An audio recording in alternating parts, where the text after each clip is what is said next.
Alors, racontez-nous d'abord, comment avez-vous connu André Weil pour la première fois et comment a-t-il influencé vos débuts de carrière? Oh, j'ai entendu parler parce que son nom était très connu à l'école normale quand j'étais élève, mais on en parlait. D'abord, il était à l'étranger, on ne le voyait pas, et il avait une réputation extraordinaire, mais aucun détail supplémentaire. Il avait quand même publié un livre, L'intégration dans les groupes topologiques et ses applications, et je l'avais lu, ce livre. C'est là-dedans, par exemple, que j'ai appris la théorie des caractères directement dans le cas des groupes compacts. Ça, c'était en 1940, pendant son séjour en prison, qu'il avait rédigé. Alors, ce livre, il l'avait écrit avant d'être en prison. Je crois que c'est vers 36-37 à peu près. Je ne me souviens pas des dates. Et puis, il est venu à Paris, j'ai l'impression que c'est en 1948, ma dernière année d'élève à l'école normale. Il est venu et il nous a fait une série de 4 à 5 exposés sur l'hypothèse de Riemann pour les courbes sur un corps fini. Alors je crois bien que c'était la première fois que j'entendais parler de géométrie algébrique.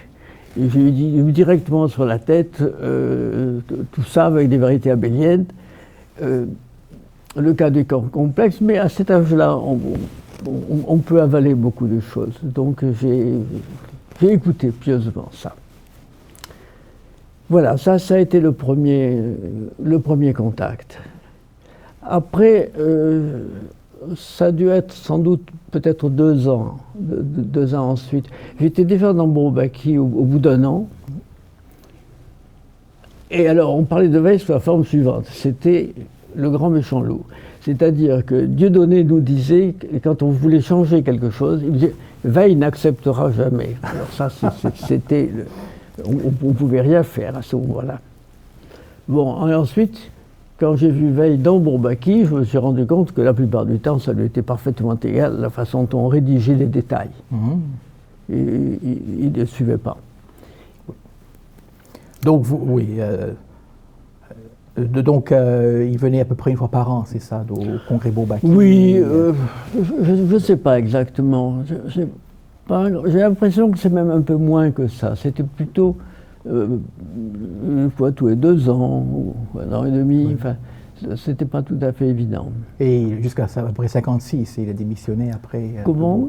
Il a démissionné en 56 à peu près de Bourbaki. Alors voyons, Weil, oui, il est né en 6, hein, c'est ça. Oui. Et c'était lui qui avait mis la règle des 50 ans. Il n'a pas été tellement content, semble-t-il, qu'on lui applique la règle, mais on l'a appliquée, oui. C'est vrai que c'est donc un petit nombre d'années que je l'ai vu à Bourbaki, oui. Est-ce que vous correspondiez quand il était à Princeton? Est-ce que vous correspondiez quand il était à Princeton et vous à Paris? On ne correspondait pas de façon régulière, mais il y a des choses quand même plus importantes que la correspondance. J'ai eu plusieurs fois des petites discussions avec Weil dans un café du quartier latin.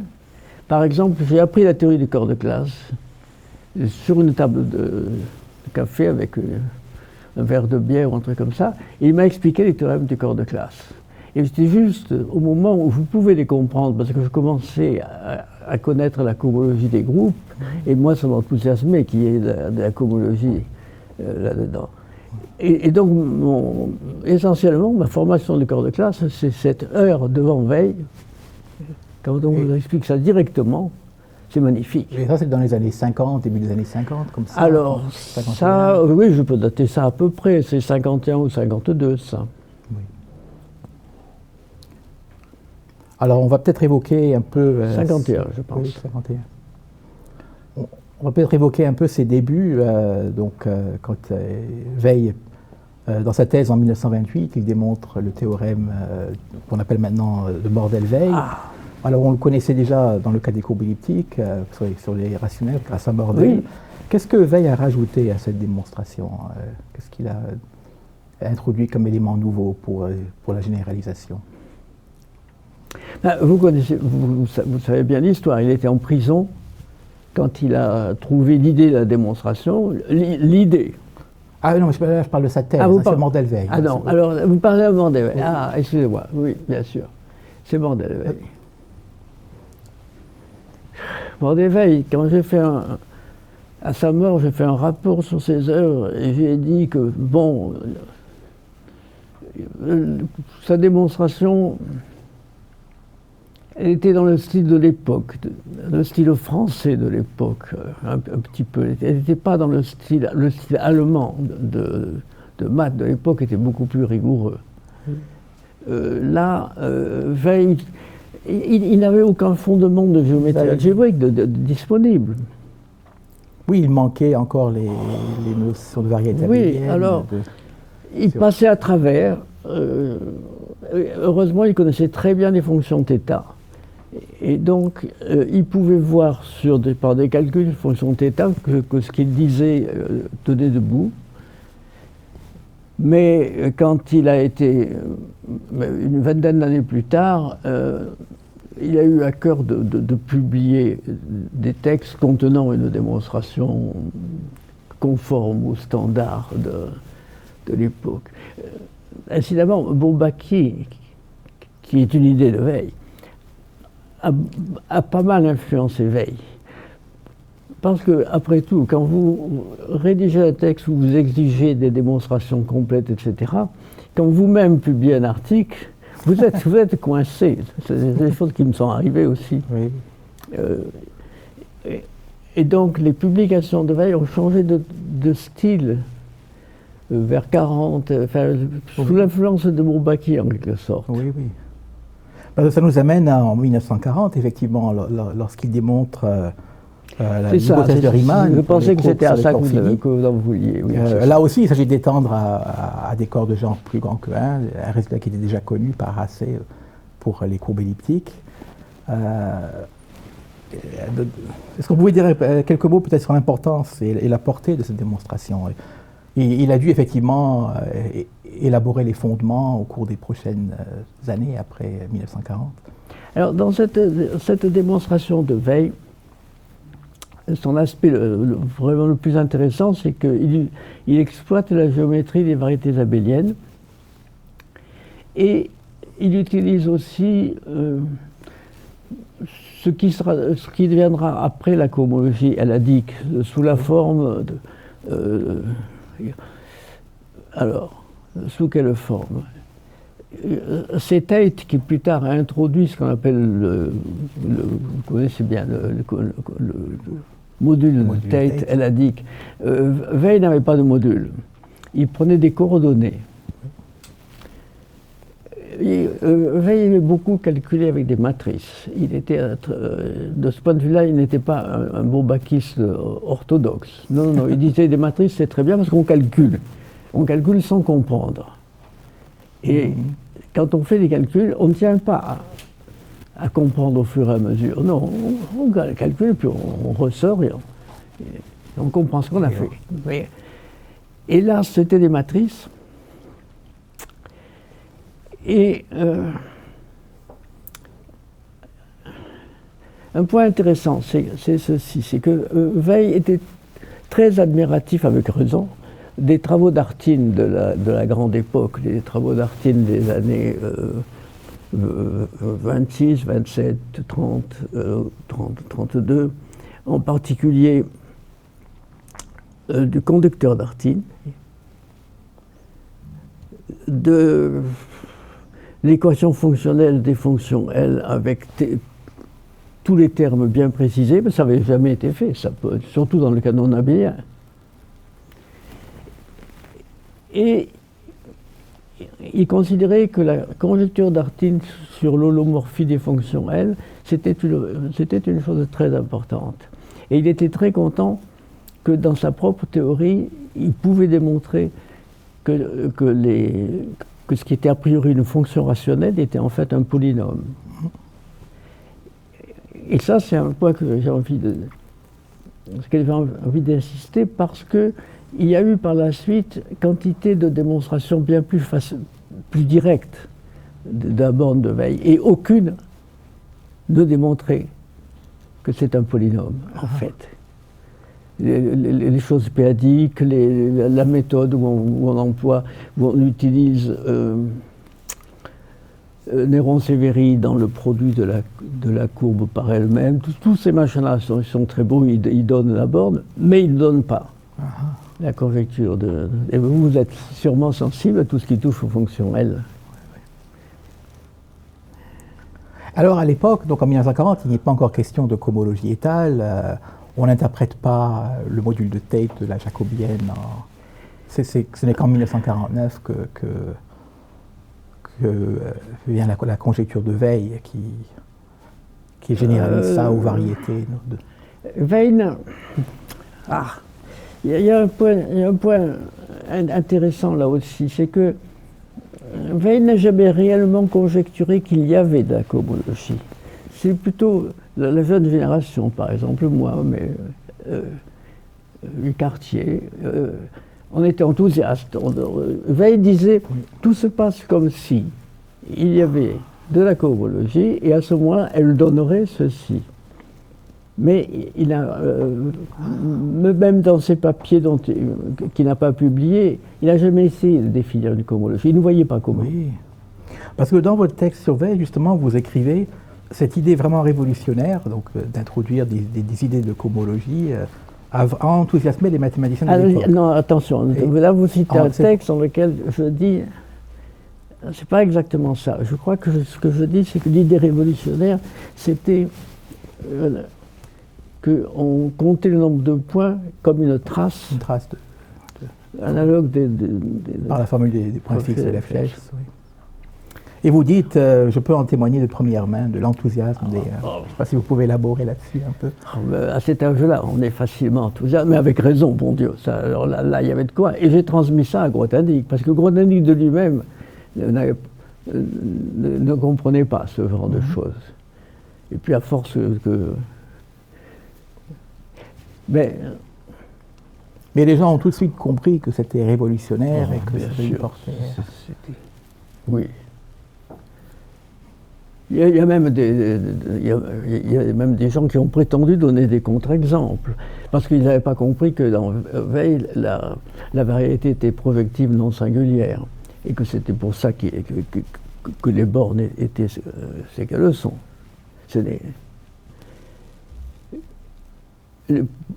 La compréhension des singularités, ça c'est réellement avec Grothendieck uniquement.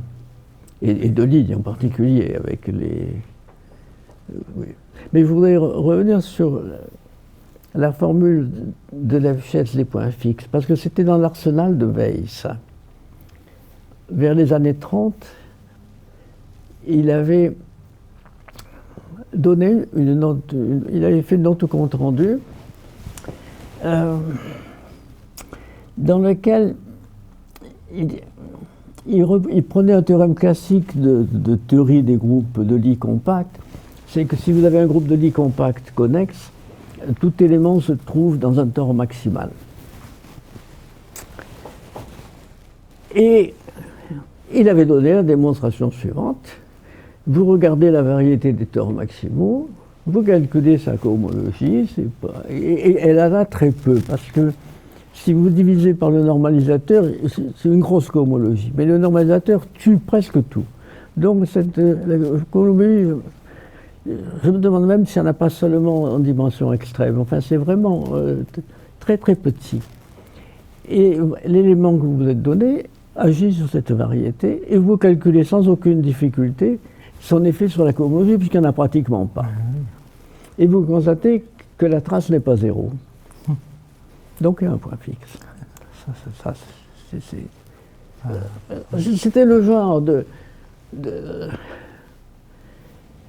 contact entre théories différentes, typiques de Weil. Et c'est ça que j'aime énormément dans ce qu'il a fait. Ça c'était un régal de le voir passer d'une théorie à l'autre. Il s'appelle Sur la théorie du corps de classe. Publié, en 50, 49, un truc comme ça. Non, avant peut-être même. Oui.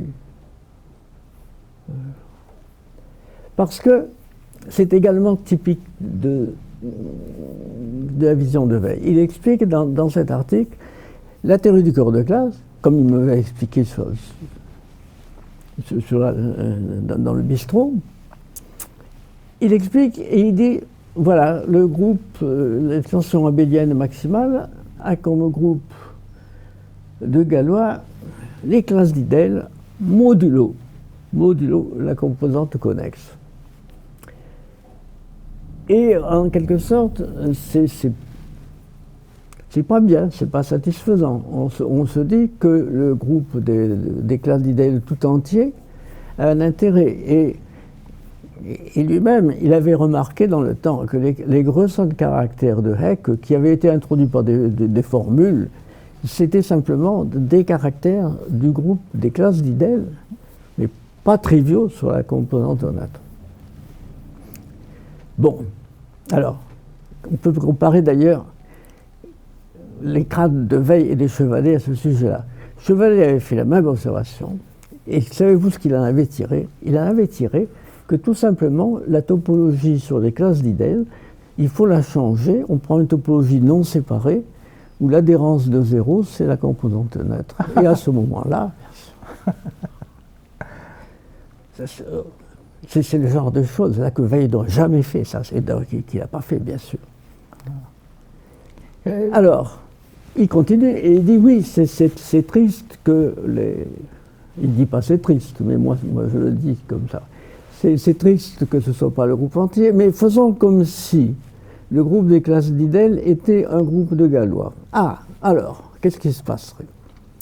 Eh bien, si vous prenez une extension de corps, disons galoisienne finie, grand gracieux petit k, l'extension abélienne, il y a une tour avec l'extension maximale, et puis ça vous donne une certaine extension du groupe de Galois abélien maximal, une certaine extension canonique. Mais elle est à valeur dans les classes d'Idel modulo la composante neutre. Alors, si réellement le groupe entier est un vrai groupe de Galois, cette classe doit exister. Et nous allons démontrer qu'elle existe. Alors, on n'essaye pas de résoudre le problème qui n'est toujours pas résolu en quelque sorte, et qui même c'est un peu dissous dans la philosophie de Langlands en quelque sorte. Mais il résout ce problème particulier. En parenthèse, c'est un des rares articles de lui où il avait fait une erreur grave.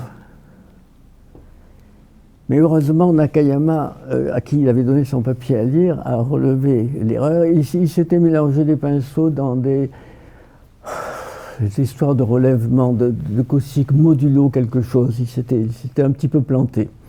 Et heureusement, Nakayama lui a signalé, il a corrigé, donc l'article publié est parfaitement correct. Ça, c'est bien. Oui, je crois qu'il écrit quelque part que cette composante connexe des idéales, c'est la raison pour laquelle on n'a pas un corps de classe explicite, par exemple, quand le composant n'est pas compact. Ah, vous croyez? Moi, je me ça quelque part. C'est ce qui distingue les rationnels et les corps quadratiques imaginaires que modulo. Et dès qu'il y a des... Ce coin de table sur le corps de classe, mais il y en a eu d'autres occasions comme ça. Mais il y en a une en particulier dont je me souviens bien, je ne me rappelle plus de la date. C'était un séminaire Bourbaki où Godman avait expliqué les travaux de Hecke. Et les travaux de Hecke sur les formes modulaires. Les choses les plus simples avec niveau 1. Mais c'est tellement joli. Et en sortant de là, et Weil était là. En sortant de là, j'ai dit à Weil, mais comment on calcule la dimension de l'espace des formes modulaires? C'est Riemann-Roch. 3 mots. Et puis il est parti. Ah, c'est vraiment... Je me suis plongé dans Poincaré. C'était épouvantable. il y avait des histoires de courbes planes qui passaient par des points, il y avait des multiplicités, des trucs. Ben, heureusement, j'étais en train d'apprendre, de comprendre la théorie des vaisseaux. J'ai fini par me faire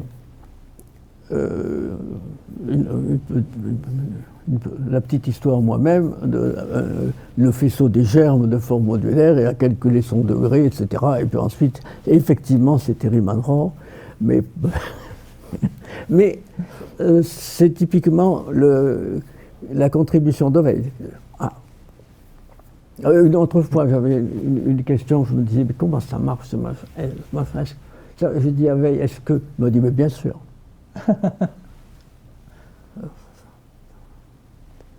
Ça m'a parfaitement suffi. Et après un an, vous avez vu que non, c'était on avait besoin simplement d'être rassuré, là. C'était après le vérifier.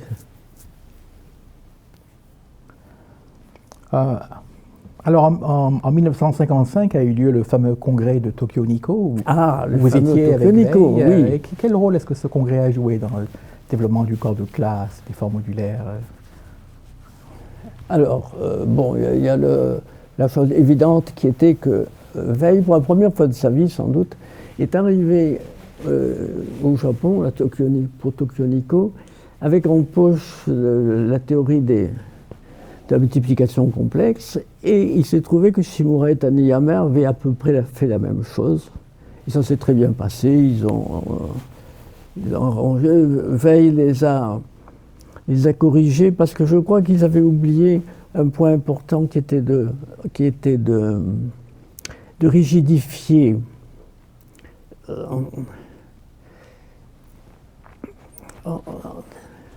il faut prendre des modules à un certain moment. Et alors, il faut avoir mis une polarisation sur les variétés abéliennes. Et ça, je crois que c'était l'aspect que les autres avaient négligé et que Weil avait vu. En tout cas, ça s'est extrêmement bien passé. Mais alors, une histoire. Nous étions 4 Français à ce colloque, au moins 4. En tout cas, moi, je me souviens de Weil, bien sûr, Chevalet, Néron. Et un jour, au début du colloque, je crois, nous prenons un pot quelque part et on discute. Et Weil nous parle de sa façon d'attaquer les problèmes en maths. Il n'a pas mis ça par écrit parce que ce n'était pas possible de le mettre. Mais ce qu'il a dit est ceci. Il a dit, pour moi, c'est comme une bataille dans les temps anciens. Il y a des places fortes. Il y a des places fortes. Et moi, je m'occupe des places fortes. Ensuite, il y a les terrains qui sont entre les places fortes. Alors ça, c'est l'infanterie. Je laisse faire l'infanterie. Bon. Alors, Néron n'a rien dit. Chevalier et moi, on a dit, on est moins ambitieux, on travaille sur les questions qui nous amusent, et puis non, on ne s'occupe pas de prendre des places fortes. Mais il ne manquait pas de... mais il le faisait, effectivement. Et il décelait extrêmement bien, non pas les points faibles, il ne faut pas trop pousser les analogies parce que ça devient idiot, mais il voyait bien les petits points qui étaient importants. Et il y a des questions comme ça, où vous vous dites, si on la résout dans tel cas, ça veut dire que c'est vrai, quoi.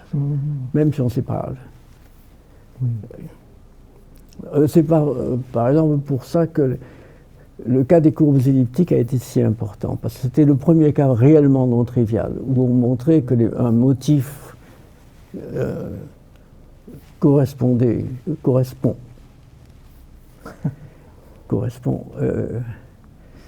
à une situation à la Langlands, à une situation modulaire. Ça. Bon, de Lignosser était aussi un cas, mais quand même, en dimension 0 en quelque sorte, tandis que ça c'est en dimension 1, ça change beaucoup. Oui. Mais c'est vrai que Weil tournait toujours autour des grandes questions et il était fasciné toute sa carrière par l'hypothèse de Riemann, par exemple.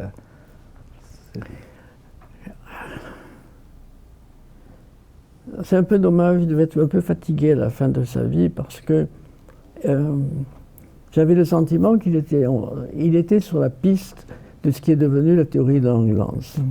Il avait commencé à réfléchir, par exemple, il y a un article qu'il m'a dédié, Exercice dyadique,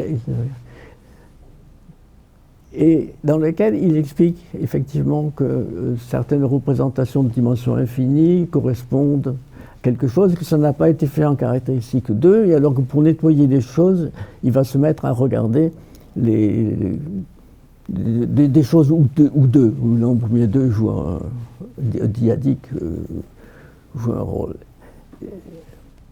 Et c'était un peu un travail d'approche, et puis très peu de temps après ça, il a reçu la lettre de Langlands, la grande lettre de Langlands, et il a constaté que non, Langlands, on comprenait beaucoup plus que lui. Et ça, c'était en 67, c'est ça? Combien? 67, je crois, à peu près, la lettre de Langlands. Les grandes années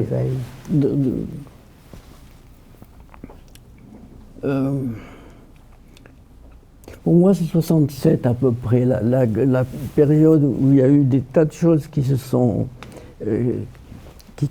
pris en masse, en quelque sorte. Il y a eu presque simultanément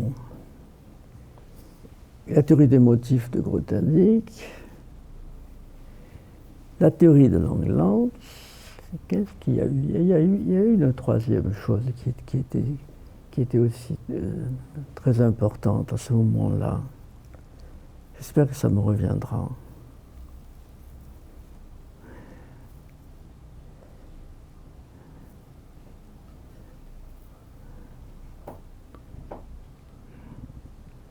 Mais en tout cas, il a cessé de réfléchir à peu près à cette période-là, sérieusement. Il s'est mis à faire de l'histoire des maths. Oui, à ce moment-là. Oh, alors là. Mais dans quelle mesure est-ce qu'il a anticipé certaines des idées de Langlands avant la lettre de Langlands? Donc vous dites que vous avez l'impression qu'il s'acheminait vers... il se dirigeait vers ça. Ouais. Il avait... il cite dans ces exercices dyadiques, il cite des travaux russes, je me rappelle, de l'école de Gelfand certainement, qui faisaient quelque chose comme ça.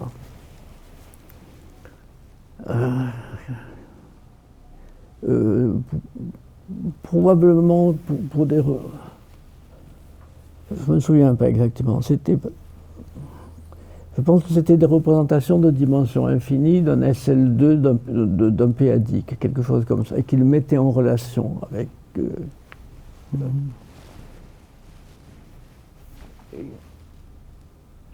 Non, il était très très loin de ce qu'avait fait Langlands. Comme que je vous dis tout à l'heure, là, il s'est arrêté. Là. Oui, c'était pas la peine. Mais ce qu'il a fait en histoire des maths est également très bien, vraiment. Oui, il y a ce magnifique livre sur Eisenstein et Kronecker, notamment. Oui, oui, ça, vous avez dû beaucoup. Est-ce que, alors, au fond, moi, je peux aussi vous interviewer, ça, c'est pas interdit, ça. Quelles sont les choses de Weil que vous avez surtout regardé? Ah, ben, ce livre sur Eisenstein et Kronecker, c'est quelque chose qui m'a beaucoup plu, oui. Il y a une chose qui me frappe beaucoup chez Weil, c'est l'importance de l'analogie dans son imaginaire mathématique, et en particulier un magnifique texte que j'aime beaucoup de lui, qui s'appelle De la métaphysique aux mathématiques, où il compare, il évoque le dictionnaire surface de Riemann, corps de fonction, corps de nombre, et il les compare aux 3 colonnes de la pierre de Rosette. Aux 3 colonnes de la pierre de Rosette. Ah oui, bien sûr. C'est magnifique. C'est même un texte qui a une grande valeur littéraire aussi. Je le trouve vraiment magnifique. Ah oui, Ben, il y avait des qualités littéraires qui étaient pas mal parce que il raconte une fois qu'il s'était amusé quand il était normalien, je crois, à passer un examen un truc de lettres, et alors il avait, évidemment ça avait très bien marché, et l'examinateur avait dit j'espère que vous continuerez dans cette voie, etc. Or, c'était en réalité sur un sujet qu'il ne connaissait pratiquement pas. Mais simplement, il avait fait illusion par la façon intelligente dont il rédigeait. Et il a publié ça. Et il dit, j'en ai conclu qu'un sujet sur lequel on pouvait impressionner en ne sachant rien ne méritait pas qu'on s'en occupe. Et il a ajouté, la jeunesse est bien sévère. Phrase typique de Weil pour signifier en fait que la jeunesse avait parfaitement raison.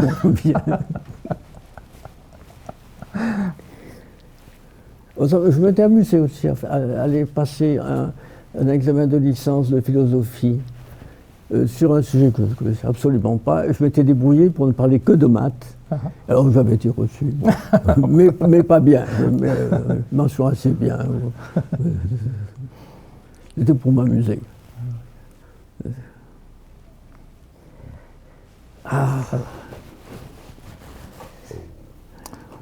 Alors, il y a quand même pas mal de choses qu'on n'a pas évoquées dans Weil, parce qu'il avait des thèmes. Alors, l'un de ces thèmes était de passer de l'abélien au non-abélien. Et là, il y a un article de lui.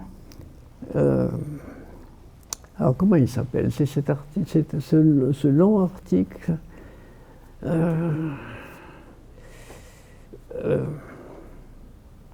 Généralisation des fonctions abéliennes, quelque chose comme ça, où il essaye de faire la théorie des modules, des courbes. Son idée était qu'il avait réussi pour les courbes elliptiques à faire ce qu'il voulait parce que c'était un problème abélien. Oui.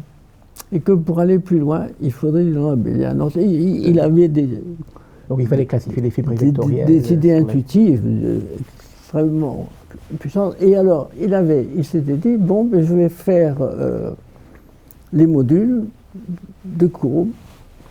Et il n'avait absolument pas les moyens de faire ça. Donc il avait regardé ça du point de vue analytique complexe. Mais même analytique complexe, il ne pouvait pas réellement faire des modules. Et il l'avait un petit peu fait. Certains des résultats des énoncés étaient conjecturaux. Et puis en fait, ils ont tous été pratiquement justifiés. Mais il ne pouvait rien en tirer de concret, bien sûr, de ce qu'il avait fait. C'était un essai, un bout de chemin qui s'arrête. Oui, mais c'était aussi un des thèmes qui mène à Langlands, oui. Cette volonté de passer de l'abélien au non-abélien, le cadet. Alors, qu'est-ce que vous voudrez citer de Weil quand même? Par exemple, on ne peut pas parler en fait, de Weil sans évoquer les mathématiciens qui l'ont beaucoup influencé, parmi ses contemporains, notamment Siegel et Hecke. Et, oui. Vous pouvez peut-être dire quelques mots sur Je crois que c'est pour Siegel qu'il avait le plus d'admiration, effectivement. Ben, vous savez bien qu'il a écrit quelque part que commenter les travaux de Siegel m'a toujours paru des choses qu'il fallait faire, oui, etc.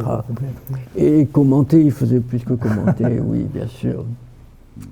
Ah non, il faut quand même parler de choses qui maintenant sont devenues standards, mais qu'il n'était vraiment pas avant. Sur les nombres de Tamagawa, la mesure associée à une forme différentielle péadique sur une variété péadique. Déjà ça, pas évident, mais je me rappelle de mon étonnement quand j'ai vu qu'il la formule de transformation des intégrales multiples que nous apprenons avec le temps, avec un déterminant dérivé et tout ça, que ça, c'était valable en p-adique. On met simplement des valeurs absolues autour, et puis ça marche. Ah. Et que la démonstration est la même. Est la même quand on éveille, quand on voit bien que ça... ça des quantités de choses comme ça. Oui, un autre de ses thèmes préférés était l'analogie entre les places archimédiennes et non archimédiennes, de voir ça c'était un pousser au plus loin cette analogie. Oui.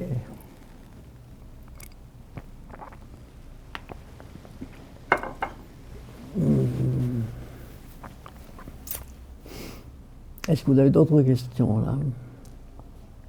Oh, alors... je crois que je suis arrivé à peu près au bout de mes questions. J'ai envie de vous raconter des petites histoires sur Veil, parce que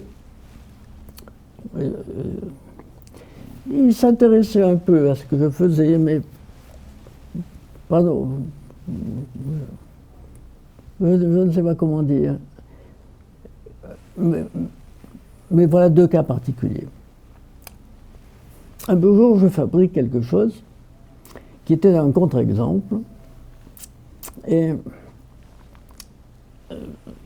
qui résolvait négativement une question qu'il avait posée. Si vous prenez des variétés projectives, disons, sur un corps de nombre, et ensuite vous faites un petit automorphisme du corps des constantes, vous trouvez une autre variété, et elle devrait être homéomorphe.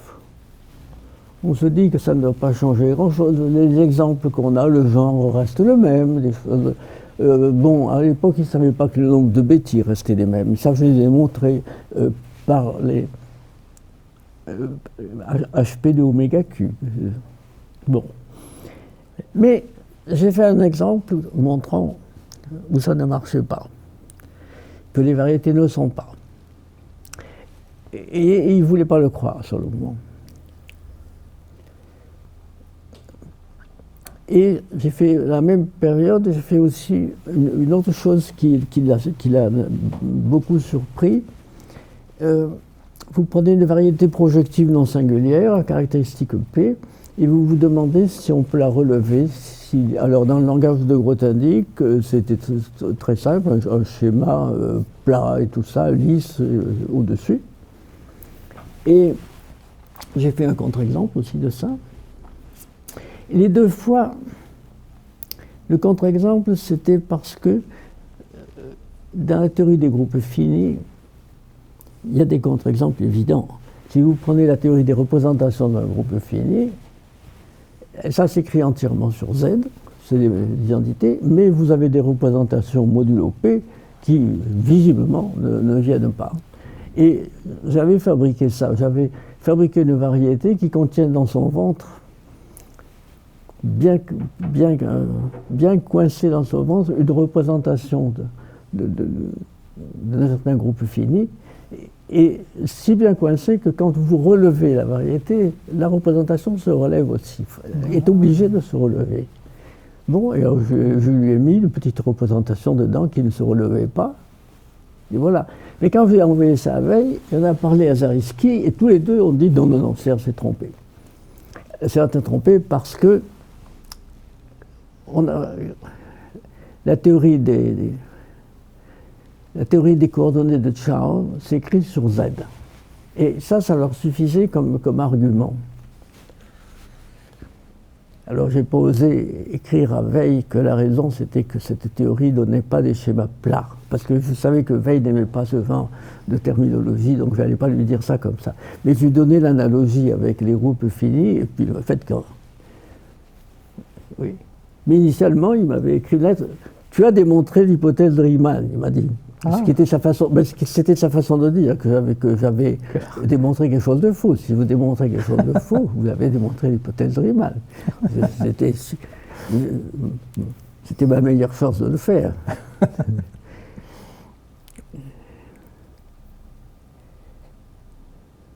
Mais il avait été content quand je lui avais dédié mon article sur sur les groupes de Galois des courbes elliptiques.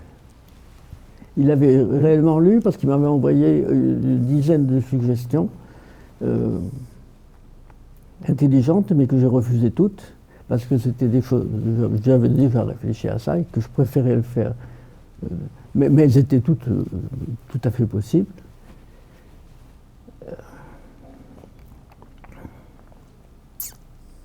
Il m'a énormément influencé au point de vue style et façon de voir les choses, mais sans rivaliser bien sûr, mais on garde ça comme un idéal. Est-ce que vous vous considérez un peu comme un élève de Veil? Ah oui, oui. D'une façon différente de celle où je suis élève de Cartan, par exemple, c'est pas la même chose.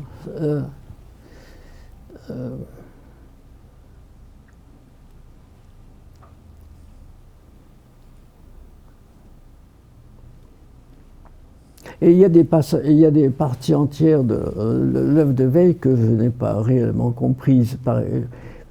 Par exemple, si vous vous amusez à regarder les citations sur Matt Seinet, vous trouverez que les deux articles, l'un des articles de Veil les plus cités, c'est aucun de ceux que nous avons parlé. C'est un sur les représentations de dimension infinie. Sont les textes dans les Acta Mathematica. Ah, sur la représentation de Veil, les courbes aplectiques. Oui, c'est ça, c'est ça. Ce sont ceux-là qui sont. Et ce sont ceux que je ne connais pratiquement pas. Vous les connaissez, vous devez les connaître. Un tout petit peu. Ah, oui, j'ai commencé un peu à m'intéresser à ces. Non, c'est quand même plus proche de ce que vous faites. Oui. Et ça, moi, j'ai jamais réussi à me. Mais c'est vrai qu'il y a tout un domaine, les mathématiques, qui s'intéressent à cette correspondance θ. Mais c'est un domaine qui est justement assez proche des choses de Langlands quand même. Oui, donc, oui. Et de Grosz-Zagier aussi. Enfin, c'est très proche de. Ah. Ouais. Alors, est-ce qu'on a fait à peu près le tour de.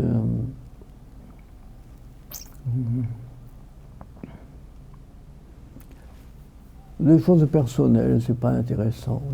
J'ai rien de particulier. Il n'était pas facile. Il avait un humour très mordant, mais. Ah si, il y a quelque chose dont on a parlé.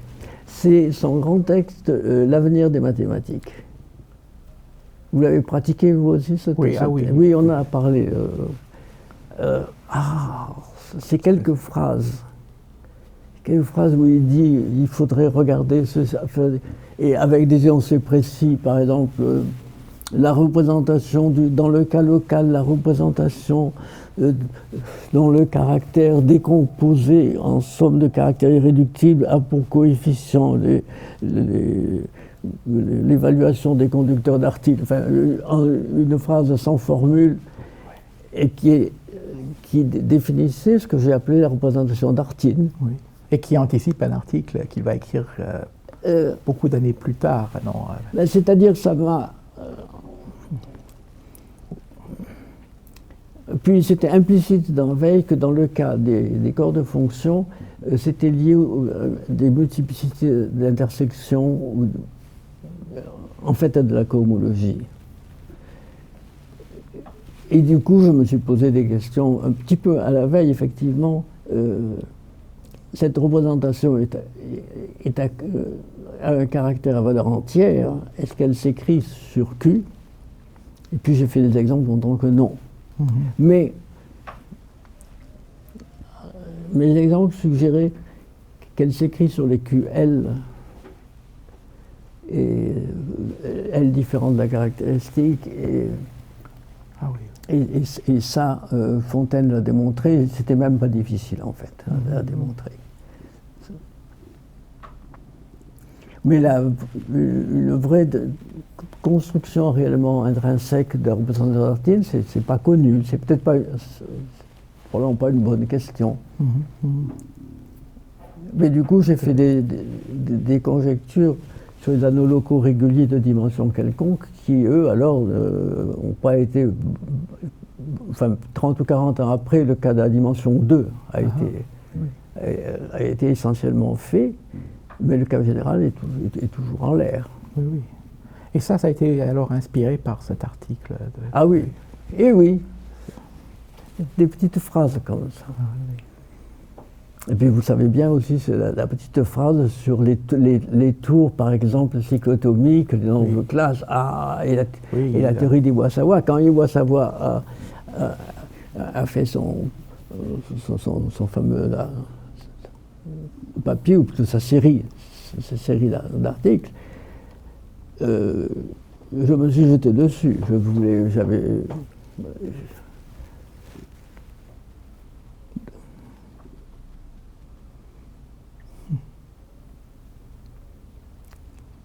Et donc l'article, il est en quelle année, l'article sur l'avenir des mathématiques?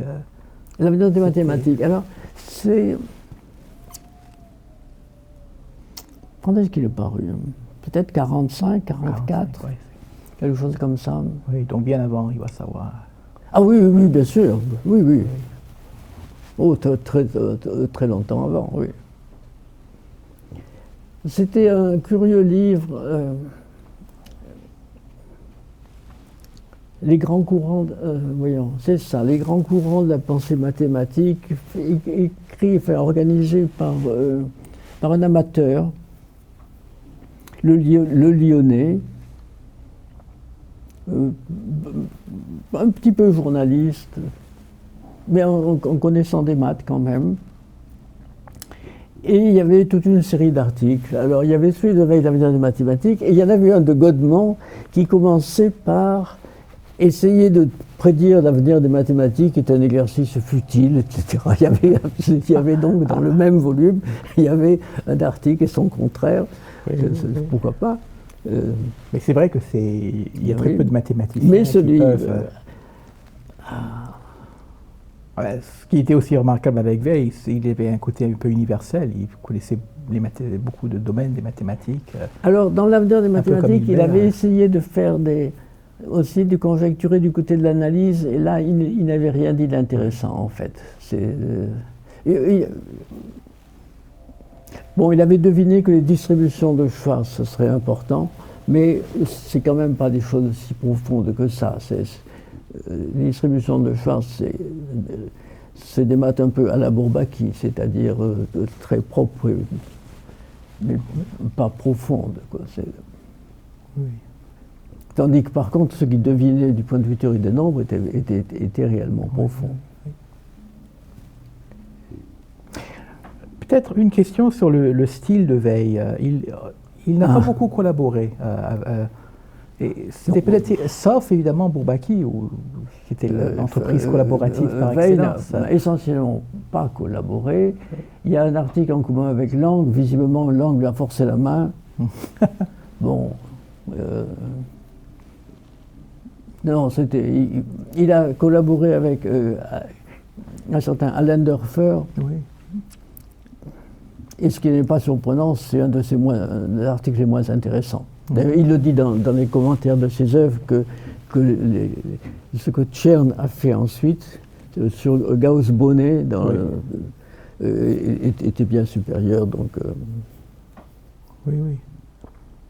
Mais comment vous expliquez que le fait que d'une part, avec Bourbaki, on voyait qu'il aimait beaucoup échanger des idées et collaborer dans ce cadre-là?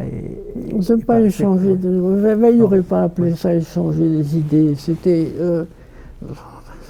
un travail de rédaction, c'était de mise au point. C'était pas des choses originales dans Bourbaki. Oui. Je me souviens une fois ou deux d'avoir mis dans Bourbaki, dans une rédaction Bourbaki que je faisais, des choses qui n'étaient pas dans la littérature. Mais j'avais le sentiment de m'excuser en faisant ça. J'étais en train de déborder. Non. Non, Bourbaki, il s'agissait d'arranger, de dégager les définitions utiles un peu partout. On ne va pas parler de Bourbaki parce qu'il y a... Oui. Mais alors, autrement, il préférait travailler seul quand il faisait des mathématiques originales. On peut peut-être parler quand même des faiblesses de Veil, parce qu'il y en avait. Il y en avait. Alors, il y avait par exemple certains types de notions qu'il ne pouvait pas supporter, les suites exactes.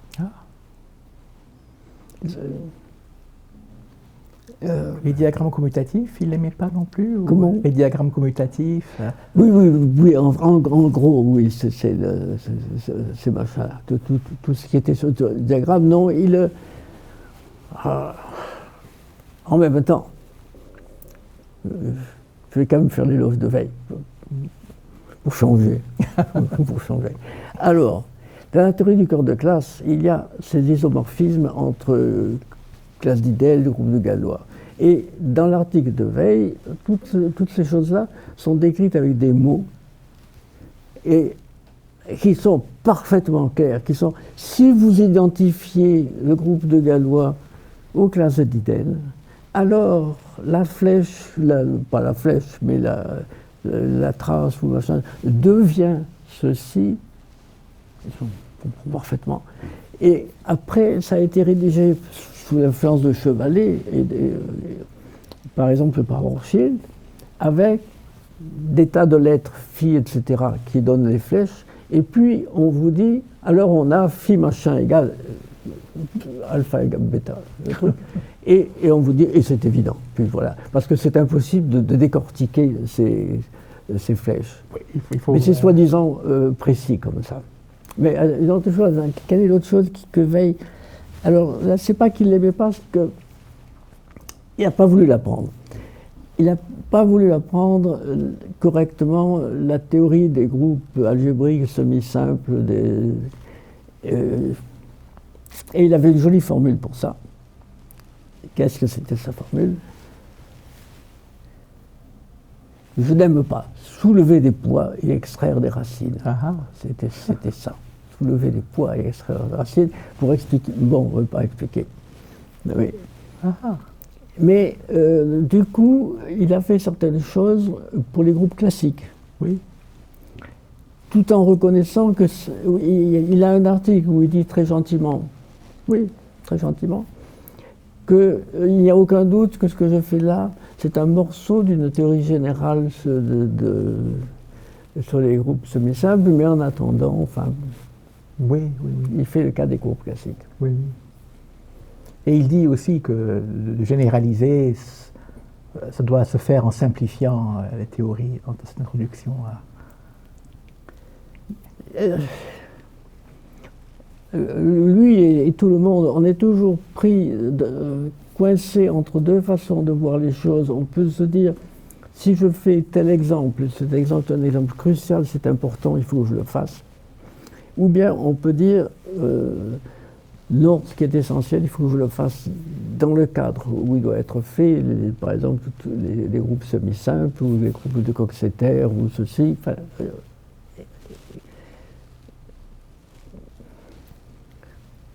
même Siegel n'avait pas eu le courage d'écrire sa théorie des formes quadratiques, dans le cas général, il avait énoncé les résultats et il avait démontré que, si je me souviens bien, sur un corps de nombre quelconque, dans le cas défini positif, et sur Q,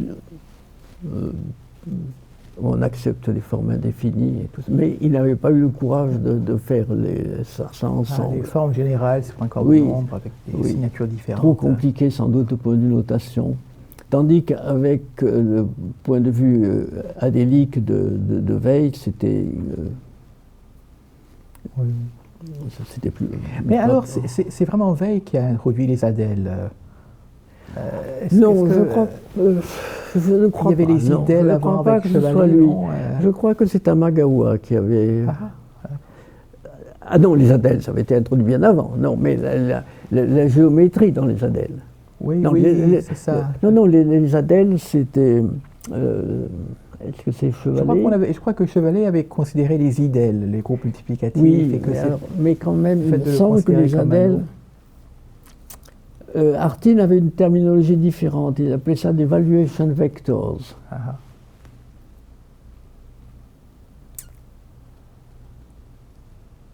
Oh, il y aurait aussi des choses à dire sur...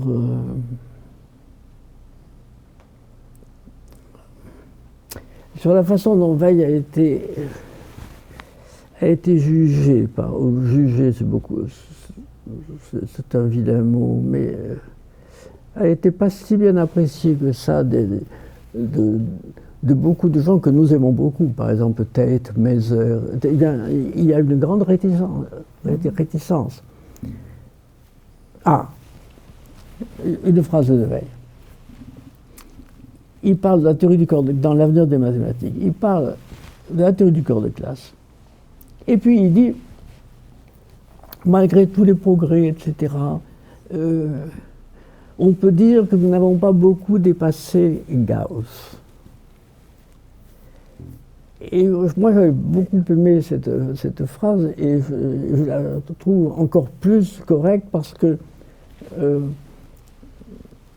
j'aurais envie de dire qu'on a commencé à dépasser Gauss avec Langlands. Oui.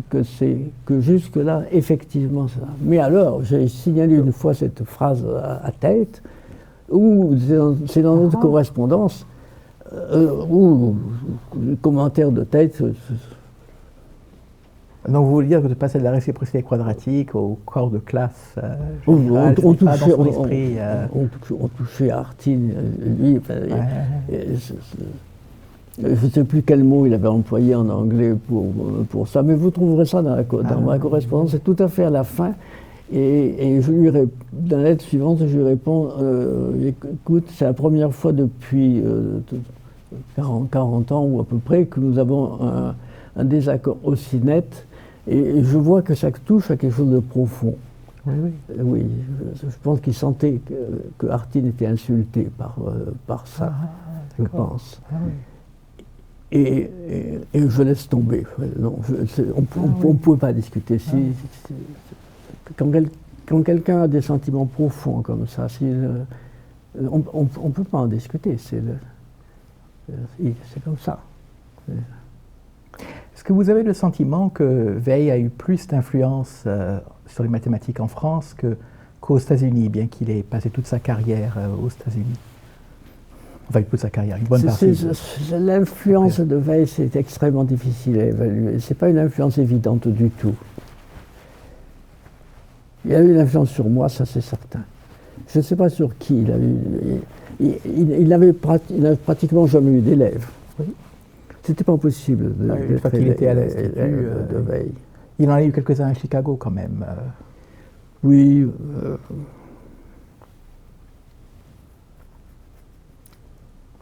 Encore une chose pour laquelle Veil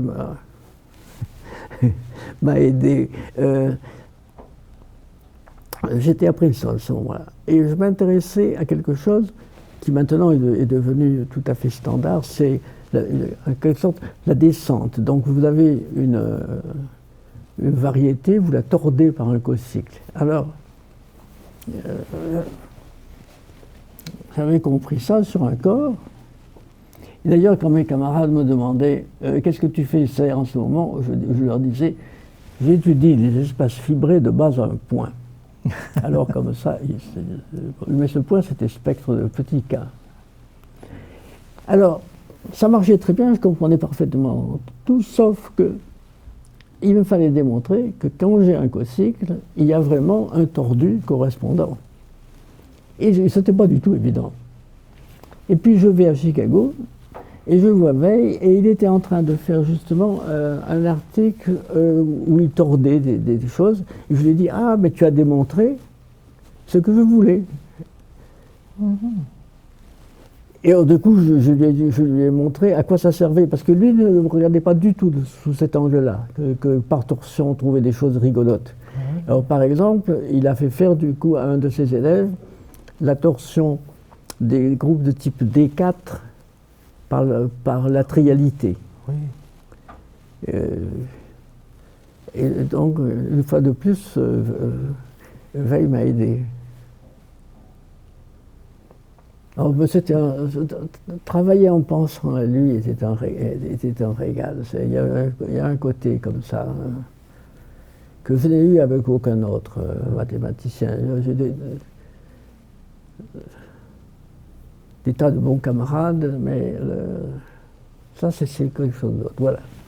On peut s'arrêter là.